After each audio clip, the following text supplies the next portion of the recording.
I grew up in the church, and I grew up hearing a lot of great sermons and teachings on what it meant to be spiritually strong, what it meant to be a strong Christian.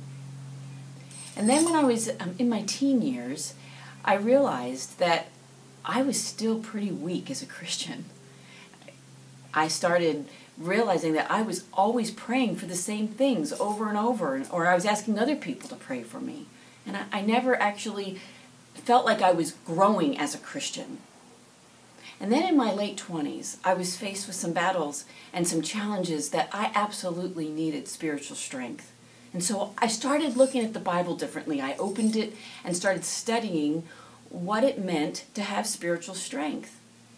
And God led me to the first part of the book of Joshua and kept saying to me over and over, be strong and courageous. And I would come back and say, well, Lord, teach me, what does that mean? What does that look like when I'm facing this particular battle? And he began to show me during those days what it was to wear the armor of God. And he took each piece and taught me what it would look like and how it applied to the story of Joshua. And I discovered something during those days. I discovered that spiritual strength is not just something that I have to muster up or pretend that I had. It's real.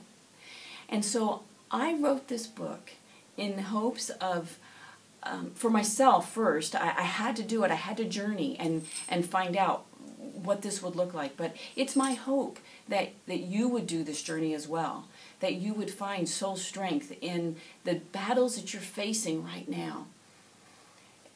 And when I was in college, I can remember sitting through some of my literature classes.